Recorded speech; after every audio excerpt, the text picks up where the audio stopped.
66મું નામ અનેક માર્ગ સંક્લિષ્ટ જીવ સ્વાસ્થ્ય પ્રદો મહાન, એટલે કર્મ વગેરે અનેક માર્ગો પર રખડતા જે જીવો છે એને પણ શ્રી ગુસાઈજી નિશ્ચિંતતા આપે છે.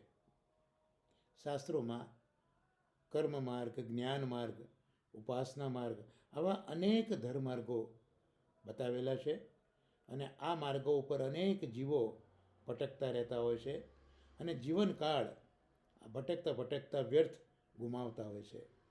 આવા જીવોને ગુસાઈજી શરણે લે છે અને ગુસાઈજી એમને શરણે લઈને ભગવદ પ્રાપ્તિ માટે નિશ્ચિંત બનાવી આપે છે. એમને ભક્તિનું દાન કરે છે. માત્ર ભક્તિ એવી છે જ્યાં ક્લેશ જોવા મળતો નથી. તો શ્રી